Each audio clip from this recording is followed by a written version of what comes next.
Hey everybody, it's been a while. Had a couple of you ask for an update on what's going on in the garage. Been working on the Falcon, getting some things done. It's hot, it's dry down here in South Florida. But anyway, I replaced the floor pan with a Dynacorn. Really nice product. Toe kicks from Auto Crafters. I'm not so impressed with that, but I've talked to a few other members on various forums, and I don't think anybody makes a high quality toe kick. Honestly, for $97.25, I think you would better yourself to get a piece of flat stock 16 gauge steel and hammer your own out. Because I had to hammer these, alright? The Arning drop, you've heard of that. The Shelby drop to increase the handling and lower the suspension on these old cars. We did that. I welded up all the holes in the engine compartment, did the U-pole Raptor spray on bed liner with that, and maybe a couple of other things we'll come across as we walk around the car. Okay, let's do it.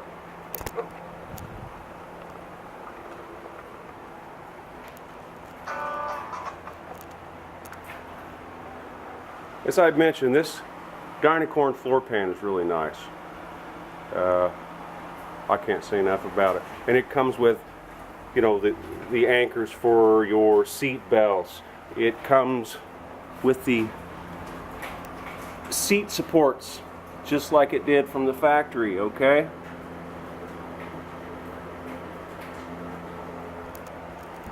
It had holes here, here. I did not know what those were for, but I figured it out. There's holes in the subframes. Those are alignment holes. So when you get the floor in, you know you can get it squared up. What I did is I wanted to, excuse me,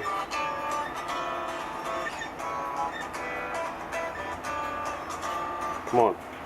I didn't want to put this up on the rotisserie. So I cut all the spot welds out on the subframe.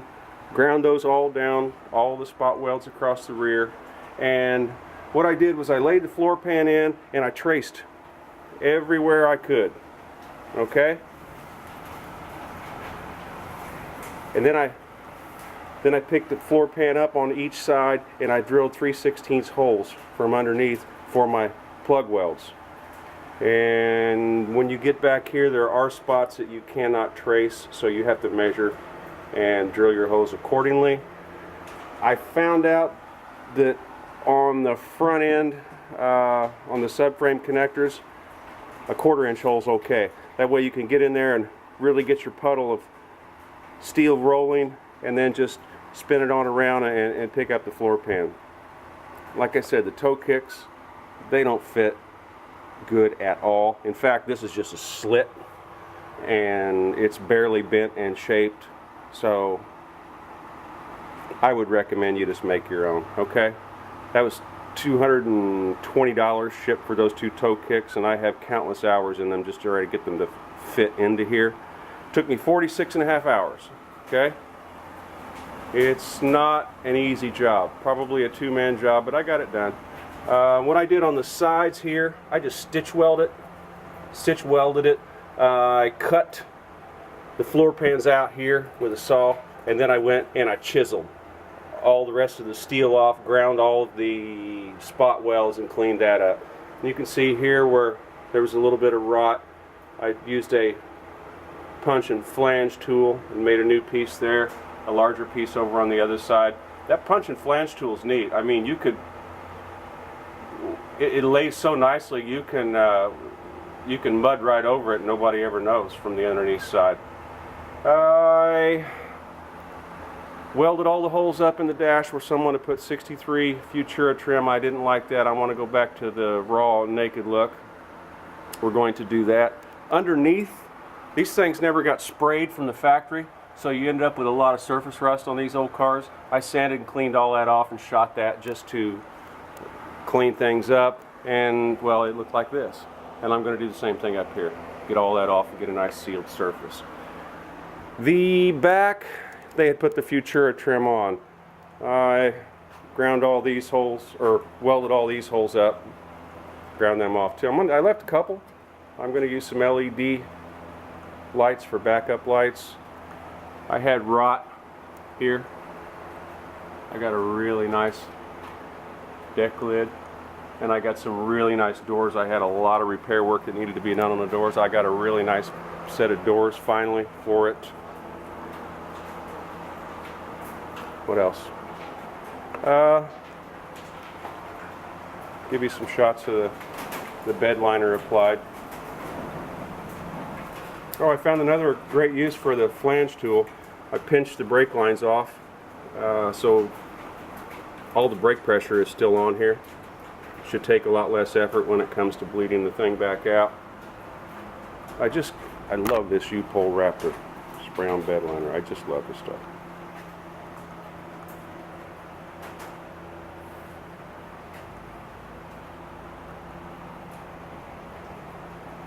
And some of you remember all the holes that were in here. Now you do need to make a couple of dimples there if you're going V8. Give yourself a little bit of room, so I heat and beat that to give the upper bell housing bolts a little bit more room. Took a lot of work to get those toe boards shaped. I'm not joking. A lot of work, a lot of beer. More of the holes filled up here, bed linered. These I left because there are things that are going to go back there.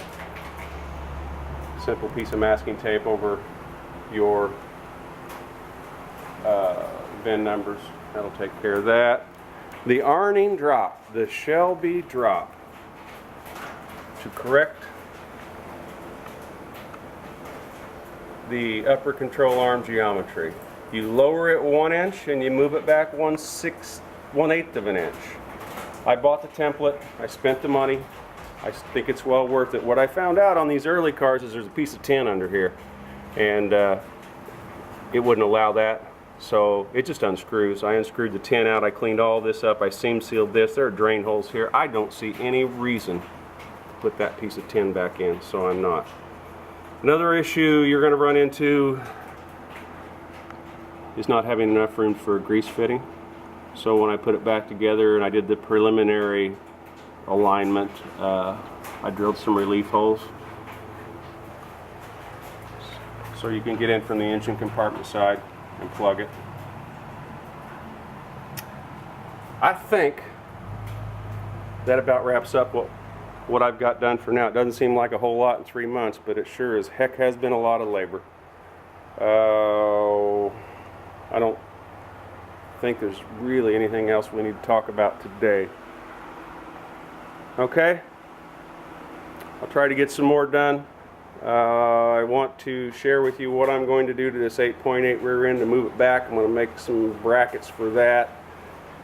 When I get that done, we will talk about that. And we'll go from there, okay?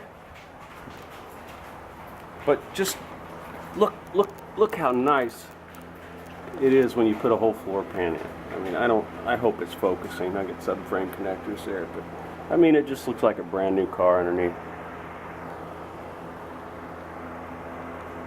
Okay, everybody. I'll talk to you soon. You have a great weekend.